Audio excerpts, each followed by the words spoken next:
Now today I'm going to show you how to paint a bird's eye in watercolour. So let's get stuck in and get those brushes wet. Now when painting the eye of a bird, the first thing I like to do is map it out, work out where things are. Is that shape right? Well, we'll find out in a minute. So I'm going to get a touch of lamp black, just popping that in there. Not too thick at the moment, I want it more of a sort of creamy consistency. And a touch of French ultramarine in there as well, just to change the colour slightly. Black on its own can be a little bit flat, so it's always useful to put another colour with it. Just kind of cheer it up a little bit more, brighten it up. Let's tap down some kitchen roll first of all. It's not very clean, but it will do. And I'm going to go around the outside edge of the eye first of all, as I mentioned, to map it out.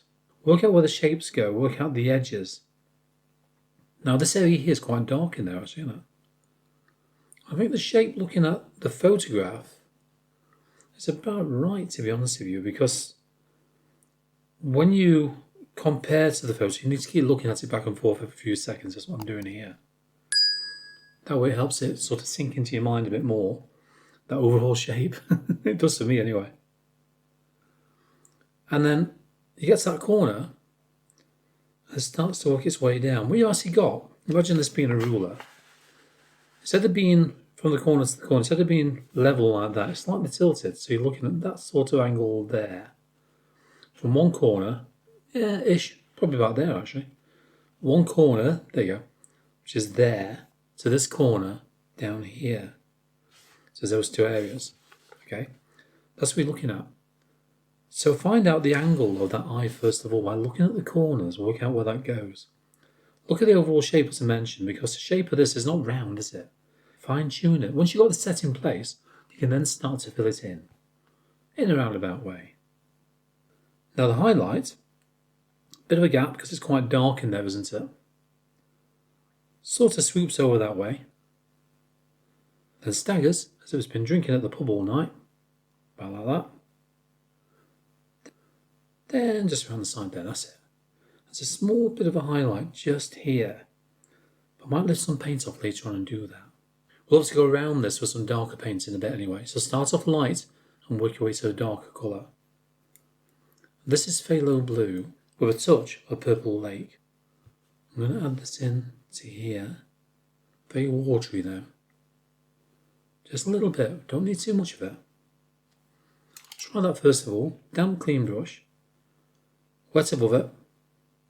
And then tiny circles, tickle that into that wet area. Just to fade it slightly.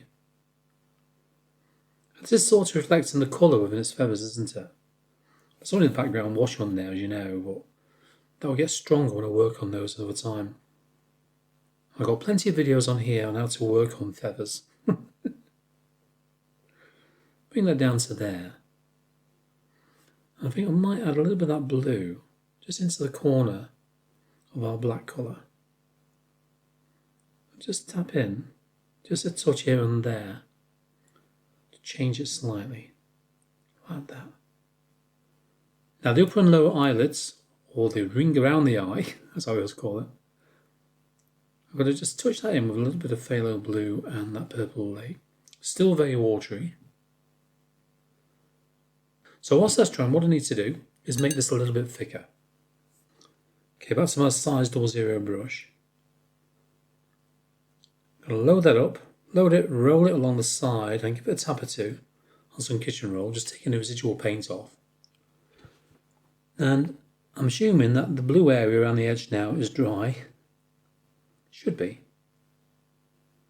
It's wet on dry, it wasn't wet on wet, which means it will dry quicker. I'm just going to go around the inside of the eye first of all, using the fine tip brush as you can see here. I probably need to make this lower eyelid slightly slimmer as well. A bit more paint, not too much. Just loaded the very tip of the brush up this time though. I don't need a reservoir of paint inside the bristles there. I want to be able to control that brush. And really can gradually fill it in, very gradually. Now if you need to have another layer of paint over the top, you can do, but wait till it dries first of all though. Otherwise you'll just disturb the paint underneath, so let it dry, be patient. or give it a blast with a hairdryer from a distance. From a distance.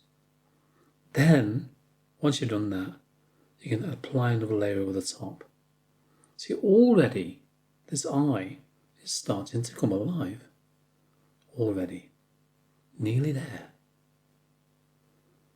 And you find, as you work your way around, got these little tiny marks all the way around it like this lot.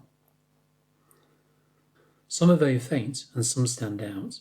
Think of a clock face, and that's the centre of the clock, and that's the way the arms are going as you work your way around, thinking about those angles all the time. The direction of those tiny, tiny lines.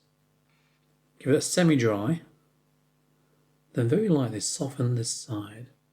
So it's quite dark in there, isn't it? Let's make it dark. It's not black. And just about make it out on that reference photograph. Get a touch more paint there. Darken it slightly more. Now I've got this dark on, what I need to do now, just very lightly go around the edge of this with some more of that phthalo blue and purple lake. It's all about playing with those colours within your palette.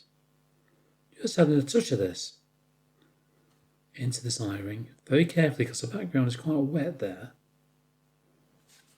And this is where I can lift off a few details here and there, using obviously the lifting off technique to have more texture towards this dark area. I mean, it's really, really dark in there anyway. And you can obviously see that from the reference photo. But by lifting off just a few little details here and there like I'm doing that. Now if you are interested in painting birds, including eyes of course, then have a look at the link to the top right hand corner of the screen. I've got another one just there waiting for you.